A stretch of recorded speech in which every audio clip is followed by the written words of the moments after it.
tarii miliyoonii 15 yoo ta'anii fi aanamma miliyoonii 15 durba miliyoonii 15 keessa attam godheetan ishee waaqayyoonaa qopheesse sana bara. Kana miti barumsa gaa'ela dura. Akkasumatti attam godheen adda baasee bara. Jaalalli kun jaalala attamiiti yeroo jennu jaalalattiin gooftaan keenya fayyisaan keenya Yesuus Kiristoos biyya lafaa ittiin jaallate jaalala haal duree hin qabne jaalala waa tokko irratti illee hundeeffanne jaalala akkasumatti nama jaallatudha. Dargaggoota lamas kan walitti fidu jaalala akkasii. Gooftaan keenya Yesuus Kiristoosis ayyaana nagaas isiniif haa kennu. Hordoftoota Rabboon miidiyaa kan taatan hundaaf har'a mata duree gaa'ela dura jedhu qabannee isiniif dhiyaanneerra. Maarii kanaafuu namoonni chaanaalii keenyaaf haaraa taatan sabskiraayib gochuun maatii akka taatan viidiyoon kun immoo namoota baay'ee bira akka ga'uuf laayik sheer gochuun akkasumas koomentii barreessuudhaan yaada keessan akka nu biraan geessan jaalala waaqayyootiin isin gaafadha.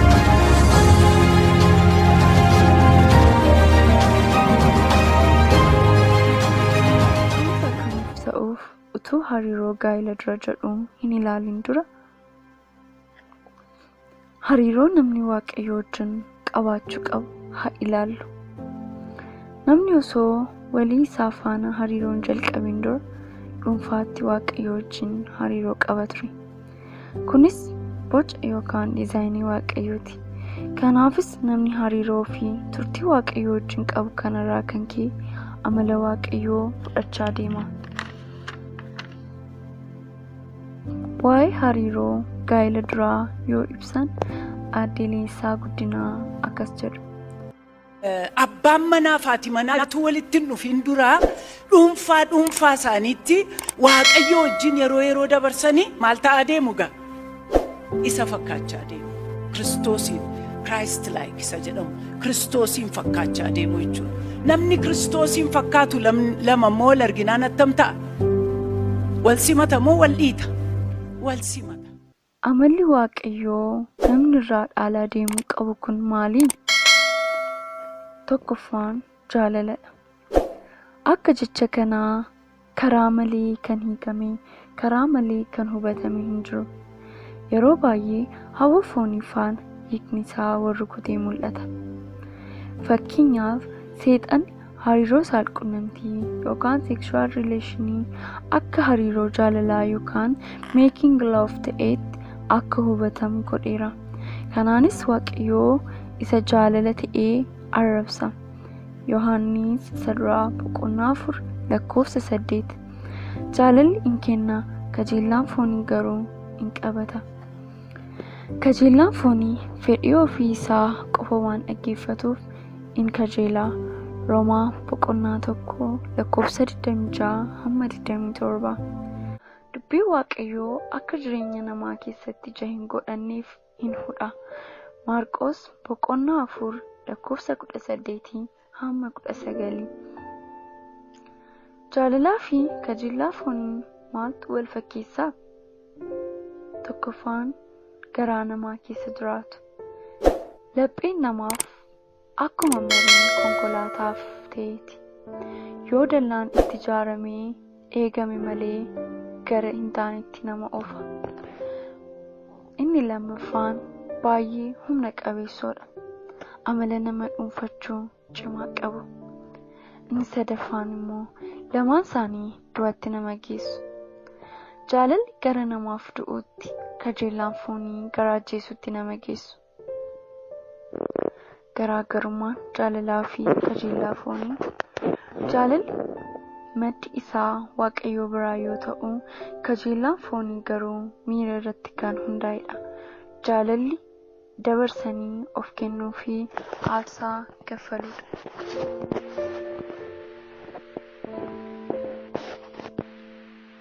Kajeellaan foonii garuu ofittoodha. Jaalalli kan bara baraati. Kajeellaan foonii garuu amma asiitti jedha yookaan turtii hin qabu. Jaalalli in obsa. Kajeellaan foonii humnaan ukkaamsa. Jaalalli kennaa yookaan poteenshaalii ijaara. Kajeellaan foonii garuu kennaa yookaan poteenshaalii ajjeesa. Jaalalli araaraan guutuudha. kajeellaan foonii garuu ifama hin qabu. Seenaa macaafa qulqulluu keessaa Saamu'eel isa lammaffaa boqonnaa 13 lakkoofsa 2 haa ilaallu. Amnoon jaalalli hin qabne kajeellaa fooniitu qabeeni. Utuu nama hangafaatee dhalatee jiru seexanni yaaduu isa dhowwe. Amnoon qaroomina yaaduu hin dandeenye. Akkamitti akka obboleettii isaa xureessuu yaada. Innoo mucaa mootii ta'etu jiru dhukkubsatee mana keessa gangalata. Jaalalli dhugaan Waaqayyoo irraa baratama. Waaqayyo jaalala isaa kennuudhaan mul'ise. Waaqayyo abbaan mucaa isaa nama gaariitti laate miti. Diinota isaatti jechuun cubbamaa isa Waaqayyoo irratti fincilutti laate. Akka kajeellaa foonii haala mijataa hin barbaaddanne. Jaalallis tole jedhee abboomame. Waaqayyo akkasitti tokkicha ilma isaa hamma kennuufitti biyya lafaa jaallate. Kun immoo isatti kan amanu hundinuu jireenya bara baraa haa qabaatuuf malee haa baduuf miti. Wangeela Yohaannis boqonnaa 3 lakkoofsa 16.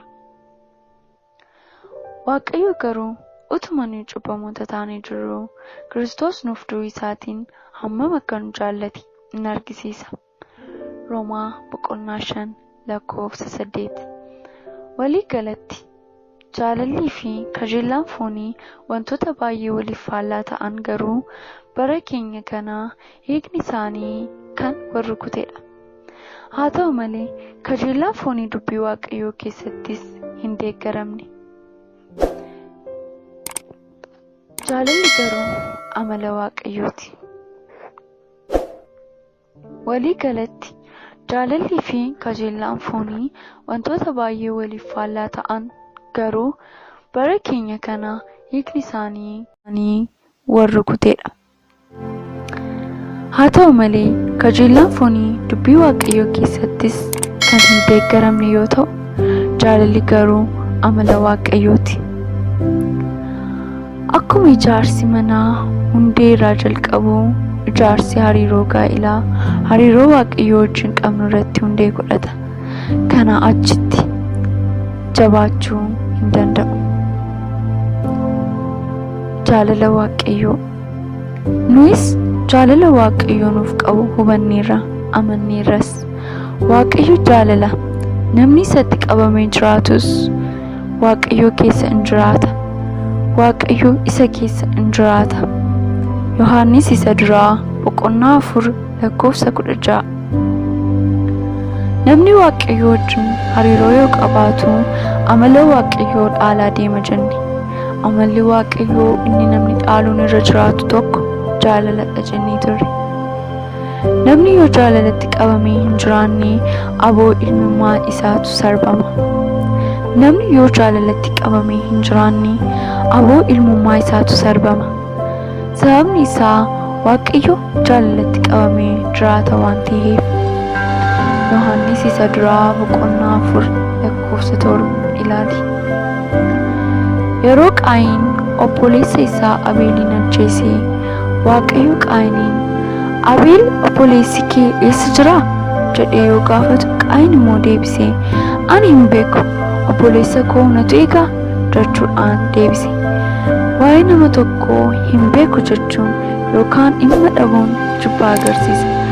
Jibbi yoo garaa namaa seenee dafanii qalbii jijjiirrachuutu namarra jiraata. Jaalalli Waaqayyoo maaliin of mul'isa? Tokkoffaa, jaalalli of kennuudhaan of beeksisa. Kennuudhaan alatti jaalalli mul'atu hin jiru. Yohaannis boqonnaa 3 lakkoofsa 16. Haa ta'u malee jaalalaan alattis kennuun ni jira. Qorontos isa duraa boqonnaa 13 lakkoofsa 3 akkas jedha. Wantan qabu hundumaa warra dhabaniif firee ittiin of jajuudhaafis dhagna koo iyyuu dabarsee kenne. Jaalala yoon qabaachuudhaa baadhe garuu homaa waa'ee anaaf hin baasu. Jaalalli waan hin deebine laata. Fakkeenyaaf lubbuu kennees immoo hin gaabbu. Haa ta'u malee jaalalaan alatti kennuun ni jira. Qorontos isa duraa boqonnaa 13 haa ilaallu. Wantan qabu hundumaa warra dhabaniif firee ittiin of jajuudhaafis dhagna kooyyuu dabarsee kennee jaalala yoon qabaachuu dhabaadhe garuu homaa waa'ee anaaf hin baasu jedha. Jaalalli waan hin deebine laata. Fakkeenyaaf lubbuu kennees immoo hin gaabbu. Inni lammaffaan jaalalli aarsaa gaafata. Yohaannis isa duraa boqonnaa 4:9 akkas jedha. Waaqayyo akka nuyi isaan jireenya argannuuf tokkicha ilma isaa gara biyya lafaatti erge. Kanaan jaalalli Waaqayyoo nu gidduutti mul'ate. Waaqayyo akka nuyi isaan jireenya argannuuf tokkicha ilma isaa gara biyya lafaatti erge. Kanaan jaalalli Waaqayyoo nu gidduutti mul'ate. Nuyin obboleessa keenya jaallachuutu rakkoo nutti ta'a. Waaqayyo garuu diinota isaa warra turaniif tokkicha ilma isaa dabarsee kenne. Jaalalli Waaqayyo saba Israa'eliif qabu isaan duukaa akka jooru godhe. Utuma isaan gaaffii keessa galchanii nuffanii jaallate. Jaalalli Waaqayyo saba Israa'eliif qabu isaan duukaa akka jooru godhe. Utuma isaan gaaffii keessa galchanii nuffanii jaallate. Inni sadaffaan jaalala jechuun abboomiidha. Wangeela Yohaannis boqonnaa 13:34-35 waliin haa ilaallu. Jaalala jechuun abboomiidha. Wangeela Yohaannis boqonnaa 13:34-35 waliin haa ilaallu. Akka isin wal jaallattaniif abboomii haaraa isiniif nan kenna. Ani akkuma isin jaalladhe isinis immoo akka wal jaallattan isin abboomeera. Jaalala yoo waliif qabaattan kanaan namoonni hundinuu akka isin bartoota koo taatan hin beeku jedhe. Jaalala dhabuun waa'ee walii dhimma dhabanii waliif dhaabbachuu dadhabuudha. Inni afuraffaan jaalala haadha manaa fi abbaa manaa. Efesoon boqonnaa 5:25-26 akkas jedha. Kiristoos akkuma waldaa kiristaanaa jaallatee waldaadhaafis dabarsee of kenne akkasuma abbaan manaas haadha manaa isaa haa jaallatu. Waldaan kiristaanaa Waaqayyoo biratti fudhatamtu akka taatutti Kiristoos karaa dubbii isaatii bishaaniin dhiquudhaan ishee ni qulleessa. Macaafni abbaan manaa haadha manaa isaa akka jaallachuu qabu, haati manaa immoo abbaa manaa isheetiif abboomamuu akka qabdu kaa'a. Abboomamuu caalaa jaallachuutu ulfaata. Kiristoos akkamitti waldaa kiristaanaa jaallate? Qabxiin inni jalqabaa ulfina isaa dhiisuudhaan. Ulfina keessa mirgatu jira. Inni garuu sana hundumaa dhiisuudhaan waldaa kiristaanaa jaallate. Wangeela Yohaannis boqonnaa 17:5.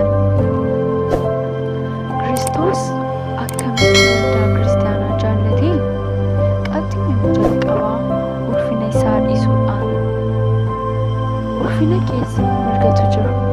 Inni garuu sana hundumaa dhiisuudhaan waldaa kiristaanaa jaallate. Wangeela Yohaannis boqonnaa 17:5. Ammas yaa Abbaa, ulfina isa utuu biyyi lafaa hin uumamin ani si biratti qaba tureen ofii kee biratti ulfina naaf kenni jedha. Qabxiin inni lammaffaan aboo isaa dhiisuudha. Qolasaayiis boqonnaa 1:16. Wanti Waaqa keessa jiruu fi wanti lafa irra jiru hundinuu, wanti ijaan argamuu fi wanti ijaan hin argamne, warri teessoota irra taa'anii fi warri mootummaa qaban, warra bantii Waaqaa keessaa gooftummaa fi aboo qabu jedhamanii sodaataman isaan uumaman. Wanti hundinuu karaa isaa uumame, isaafis uumame. Isaayyaas boqonnaa 53:7 yoo ilaalle, mootiin ulfinaa kun akka hoolaa qalmaaf adeemutti akka callisee argina. Callisuudhaanis yaada Waaqayyoo fiixaan baase. Macaafa Isaayyaas boqonnaa 53 lakkoofsa 7 yoo ilaalle, mootiin ulfinaa kun akka hoolaa qalmaaf adeemutti akka callisee argina. Callisuudhaanis yaada Waaqayyoo fiixaan baase. Kutaan lammaffaan itti fufa.